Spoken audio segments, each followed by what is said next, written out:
Hello, welcome back in score booster batch, जिसको हम practice session में बोल रहे हैं। क्यों? क्योंकि फाउंडेशन बेस तो अपन पढ़ चुके हैं, प्रैक्टिस करने की ज़रूरत है।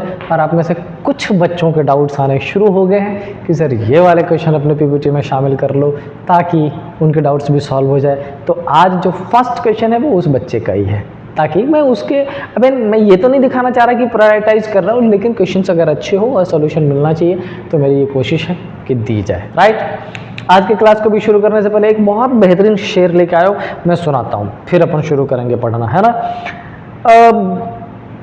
इंदौरी साहब ने लिखा है, राहत इंदौरी साहब ने बहुत शानदार क्या लिखा है उन्होंने कि सवाल पर नहीं बुनियाद पर उठाया है। नहीं, सवाल घर नहीं बुनियाद पर उठाया है, हमारे पाँव की मिट्टी ने सर उठाया है।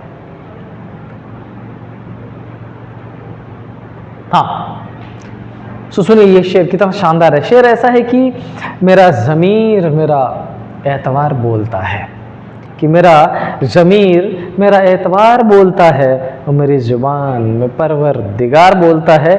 और एक लास्ट लाइन सुन लो कि मैं मन की बात बहुत मन लगा के सुनता हूँ, कि मैं मन की बात बहुत मन लगा के सुनता हूँ। ये तू नहीं तेरा इश्तिहार बोलता है, मेरा ज़मीर मेरा एतवार बोलता है। बहुत ही शानदार शेर है। चूँकि मैं अलग अलग शायर के बुक्स वगैरह लगातार पढ़ रहा होता हूँ, मैं कोशिश ये करता हूँ कि जो शेर मुझे अच्छी लग जाए आप तक लेके आओ, मूड फ्रेश हो जाता है। ये मेरा पैटर्न है, आपका जो डिफरेंट है उसको फॉलो अप करते रहिए। And let's go to the first question, जो कि हमारे एक बच्चे ने डाउट्स में भेजा था। ओके, क्या है क्वेश्चन देख लेते हैं। क्वेश्चन में कुछ ऐसा है बेटा, सबसे पहले थोड़ा एनालिसिस ही कर लूँ आपके लिए। There are college celebrates different function. कौन कौन सा फंक्शन है? Foundation day, sports, annual, literary, science, culture, valedictory function and investiture. Total कितने हो गए? 1 2 3 4 5 6 7 8 फंक्शंस है। और बेस्ड किस पे है? मंथ पे, और डिफरेंट मंथ्स की इंफॉर्मेशन यहाँ पर दी गई है। करेक्ट है। अब एक बात बताओ, अगर मंथ है तो मंथ मैंने जनवरी, मार्च, अप्रैल, then May, June, September, October and November. क्या इस मंथ को लिखने में कोई दिक्कत नहीं? अच्छा सुनो, मैंने पजल आगे पढ़ा नहीं, बट मैं साथ में एक चीज़ जरूर कर दूंगा। जब कभी मंथ्स वाला पैटर्न आता हो ना, एक काम कर लीजिएगा, जनवरी में 31, मार्च में 31, 30, 31, 30, सितंबर में 30, अक्टूबर में 31, नवंबर में 30। मुझे नहीं पता इस पर बेस्ड इन्फॉर्मेशन है कि नहीं, लेकिन अगर है तो हेल्प करेगा बहुत ज़्यादा। पहली इन्फॉर्मेशन देखिए क्या लिखा है। The annual day is celebrated 6 month before investiture ceremony.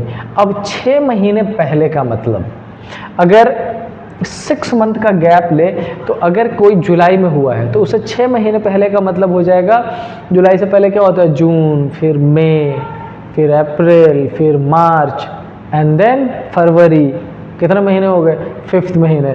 अगर जुलाई को काउंट कर ले तो क्या हो जाएगा? 6। इसका मतलब ये क्लियर हो गया कि हमारे पास जो एनुअल डे है वो इन्वेस्टिचर, इसका मतलब जो एनुअल डे है वो इन्वेस्टिचर से पहले होगा और गैप 6 मंथ का है। तो मुझे लगता है कि बहुत सारे ऑप्शंस है, छोड़ के चले, या आपको चेक करना पड़ेगा क्या नवंबर से 6 महीने पहले का मंथ गिवन है।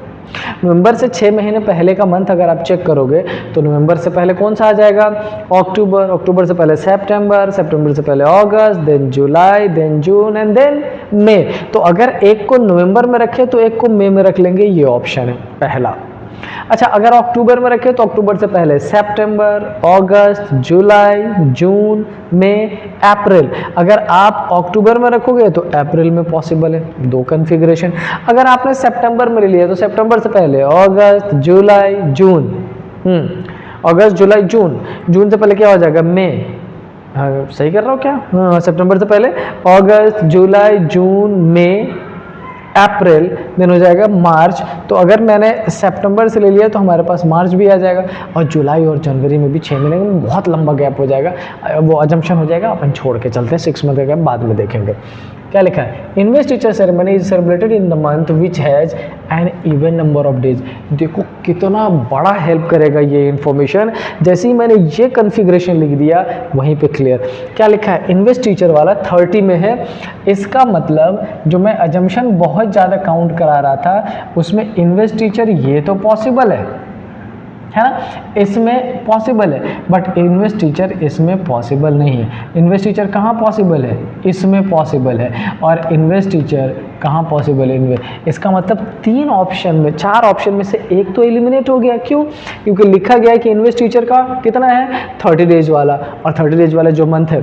अब अगर आप इन्वेस्टिचर यहाँ रखोगे तो 1 2 3 4 सॉरी नवंबर से पहले जो फर्स्ट मंथ था वो कौन सा था, नवंबर से पहले हमारे पास था, काउंट कर लेता हूँ दोबारा, अक्टूबर सितंबर अगस्त जुलाई जून और मई। तो अगर मैंने यहाँ लिखा तो एनुअल फंक्शन यहाँ कर दूंगा, इसमें मैंने रखा ही नहीं सितंबर, तो सितंबर के रिस्पेक्ट में मार्च है कौन सा एनुअल फंक्शन, और जुलाई के रिस्पेक्ट में ये है एनुअल फंक्शन, यानी कि 3 ऑप्शन तीनों पुट कर दिया है यहाँ पर। 100% श्योरिटी के साथ क्लियरिटी आ जाएगा। The cultural day is celebrated immediately before the valedictory function which is celebrated a month which has an odd number days. Odd number days का मतलब 31 डेज। बहुत शानदार क्वेश्चन है बेटा, आपका डाउट लिटरली आउटस्टैंडिंग है, सॉल्व करने में भी मजा आएगा। जो वैलेडिक्टरी है, देखो क्या बोला है, जो वैलेडिक्टरी है ये 31 डेज पर है, क्योंकि ऑड डेज पे लिखा गया है, कहाँ पे लिखा है, odd number of days, done. लेकिन उसके पहले इंफॉर्मेशन क्या है, cultural days celebrate immediately before, इसके जस्ट पहले कल्चरल है ये। अब वैलेडिक्टरी और कल्चर एक साथ बिठाने के लिए अगर आप अरेंज करो तो यहाँ पर पॉसिबल है और यहाँ पे पॉसिबल है, 2 ऑप्शन है। अच्छा, इस वाले कॉन्फ़िगरेशन में देखो तो पॉसिबिलिटी नहीं है, नहीं है, नहीं है, नहीं, इस बस एलिमिनेशन ओके है 100% श्योरिटी से। देखो मैं क्यों बोल रहा हूँ, एक बार दोबारा रीड कर लो, खुद से एलिमिनेशन कर लो। क्या लिखा है, कल्चरल डेज जो है वो इमीडिएटली बिफोर है ना, जस्ट पहले है, किससे, वैलेडिक्टरी से, मतलब ये दोनों साथ में आ जाएगा, ये 100% श्योर है। और valedictory which is celebrated in the month which is 31 days, odd मतलब 31 डेज, तो वैलेडिक्टरी को 31 दे दो। अगर मैंने वैलेडिक्टरी को 31 दिया तो कल्चरल पॉसिबल है, वैलेडिक्टरी को 31 दिया तो कल्चरल पॉसिबल है, 2 ऑप्शन। वैलेडिक्टरी को 31 दिया, कल्चरल पॉसिबल नहीं है, वैलेडिक्टरी को 31 दे ही नहीं सकते, ये अजम्पशन एलिमिनेट हो गया, वो एलिमिनेशन। ऑलराइट, इस वाले में चलो वैलेडिक्टरी को दिया, कल्चरल पॉसिबल है, उसके अलावा हमारे पास ऑप्शन नंबर 1 2 3 वैलेडिक्टरी को दिया, कल्चरल पॉसिबल नहीं है, तो हमारे पास एकमात्र ऑप्शन है ये वैलेडिक्टरी और ये कल्चरल। क्वेश्चन को सिंपल बना लो, बहुत शानदार क्वेश्चन है बट आसानी से सॉल्व भी हो सकता है। ओके, क्या लिखा है, 2 functions are celebrated between cultural day and sports day. Cultural कहाँ है बेटा, कल्चरल ये रहा, 2 नीचे तो जा ही नहीं सकते, 1 2, इसका मतलब ये किसके लिए हो गया, स्पोर्ट्स के लिए। अब यहाँ पर देखो, अगर मैंने वैलेडिक्टरी और कल्चरल लिया होता तो 1 2 स्पोर्ट्स पॉसिबल नहीं है, इसका मतलब पहले तो क्लैरिटी ये मिला कि ये वैलेडिक्टरी है और ये कल्चरल है, और 1 2 ये पोजिशन किसको मिल गया है, स्पोर्ट्स को मिल गया, वह क्लैरिटी, यस यस। ओके, अब क्या लिखा है, the number of function celebrated before sports day is 1 less. अच्छा, स्पोर्ट्स के जो पहले हैं वो 1 लेस है, किससे, the number of function celebrated after the science festival, science festival से, साइंस फेस्टिवल के पहले के बाद 2, तो स्पोर्ट्स के पहले 1 लेस है। अच्छा, स्पोर्ट्स के पहले 2 है तो साइंस के बाद 3, 1 2 3 साइंस आ जाएगा। स्पोर्ट्स के पहले 2 है तो साइंस के बाद 3, 1 2 3 नहीं है, इसका मतलब ये अजम्पशन भी एलिमिनेट, 100% करेक्ट। आई थिंक आपके डाउट का क्लैरिफिकेशन यहाँ पर दिया जा रहा है मेरे जरिए और आपको समझ भी आ रहा होगा। नेक्स्ट क्या लिखा है, नेक्स्ट कहाँ लिखा है, okay, foundation day is celebrated before the literary day. इसका मतलब यहाँ पर फाउंडेशन डे और ये literary day, and this one is the correct explanation of your. तो आई होप बेटा जो आपके डाउट थे, नोट, बहुत शानदार क्वेश्चन था, थोड़ा सा टिपिकल था क्वेश्चन, कुछ इन्फॉर्मेशन वैसे दी गई थी लेकिन बहुत मुश्किल नहीं था। आप इसको शानदार तरीके से कम टाइम में सॉल्यूशन कर सकते हैं अगर प्रैक्टिस थोड़ी सी ज़्यादा कर ली जाए तो, राइट। चलो ज़्यादा टाइम ख़राब नहीं करूँगा, डायरेक्टली चलते हैं नेक्स्ट क्वेश्चन पे। और ये नेक्स्ट क्वेश्चन मेरी तरफ से आपके लिए कोशिश करते हैं सॉल्यूशन करने का, राइट। क्या लिखा है, पानी पी लेता हूँ मैं। ऐसा लिखा गया है कि 7% नेमली जो भी है working in different month starting from January to July. Okay,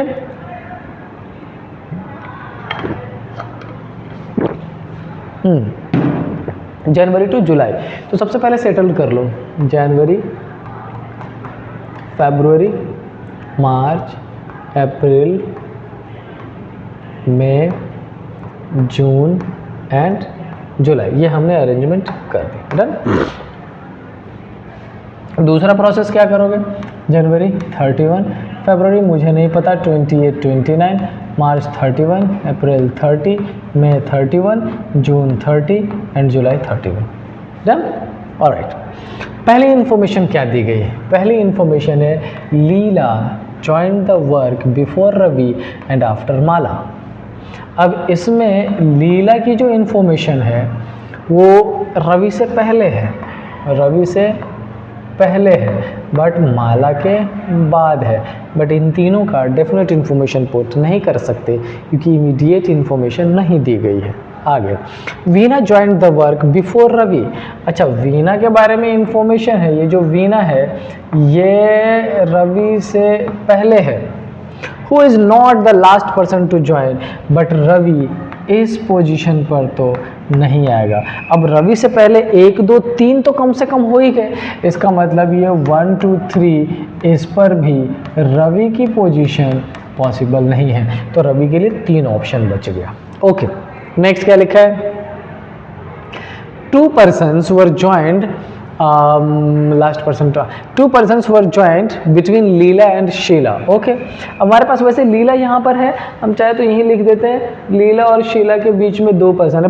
but ये नहीं पता कि लीला और शीला में कौन से अप है, कौन सा डाउन है, कौन सा पहले कौन सा बाद में, कोई इन्फॉर्मेशन नहीं दी गई है. ओके, नेक्स्ट क्या लिखा है, Ravi join the work after Sheela who joined the work before March. That is very good information.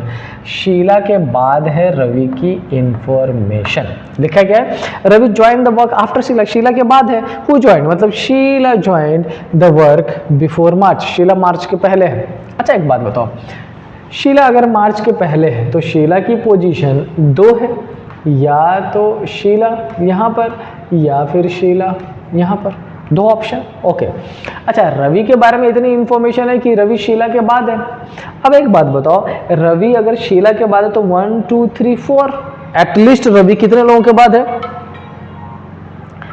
At least Ravi 4 लोगों के बाद है. राइट. एक minute, let me take a call.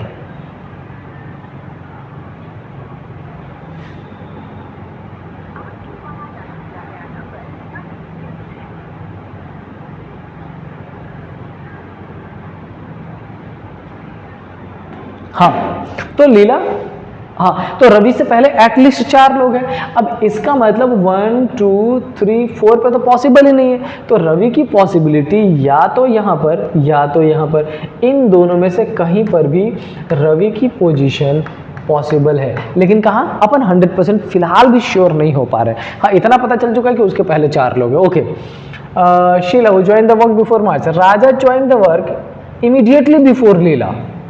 अच्छा, राजा लीला से, अब देखो भाई साहब, राजा लीला से इमीडिएटली बिफोर है. Who does not join in May, लेकिन लीला मे में नहीं है. फाइनली जाके रवि की पोजीशन क्लियर हो गई. रवि से पहले 1, 2, 3, 4, 5, 1, 2, 3, 4 कहाँ है, 1, 2, 3, 4, 5. तो ये पोजीशन फाइनली रवि की 100% श्योरिटी के साथ क्लियर हो गया. अब इसके पहले जो ऑप्शन है उसकी अरेंजमेंट आपको करनी पड़ेगी. भाई साहब, बहुत खेल खेलने के बाद रवि की पोजीशन क्लियर हुई है, उसमें हमें इसकी ज़रूरत अब नहीं है, इसको हटा देते हैं. राइट. चलो, अब देखिए, हमसे बोला गया कि लीला के जस्ट पहले कौन है, राजा. और ये शीला और लीला के बीच में कितने लोग हैं, 2 शीला है तो 1, 2 ये पोजीशन किसकी, लीला की. शीला है तो 1 और 2 ये पोजीशन किसकी, लीला की। लीला से जस्ट पहले कौन है? राजा। लीला से जस्ट पहले कौन है? राजा। हमने लीला और राजा की पोजीशन डन कर दी, हमने शीला और लीला की। लीला में नहीं है, लीला में है, तो ये अजम्पशन एलिमिनेट। बहुत शानदार क्वेश्चन है, बहुत शानदार क्वेश्चन है। अब इसमें अपने पास क्या क्या पोजीशन बच गया है? हमारे पास जो पोजीशन है वो माला लीला के ऊपर है, माला लीला के ऊपर है, तो ये पोजीशन किसकी? माला की। अब हमारे पास बचा कौन सा? वीणा की पोजीशन रवि के ऊपर है, तो ये पोजीशन किसकी? वीणा की। एक बची कौन? लीला, वीला, Sheila, Mala, Kala, Kala. So this one is Kala's position and finally settled down. Yes, so this is the configuration we need to understand. Puzzle थोड़ा मुश्किल था, छोटा लग रहा था, बट अच्छा क्वेश्चन था, तो हम बहुत जल्दी बड़े आसानी से इसका सॉल्यूशन कर सकते थे। ऑलराइट, मुझे उम्मीद है कि आपको सेशन समझ में आ रहा होगा। फटाफट सॉल्यूशन आप भी करना शुरू कर दिए, रफ्तार में पढ़िए जानदार तरीके से। मिलते हैं नेक्स्ट क्लास में। Till then stay happy. Jai Hind.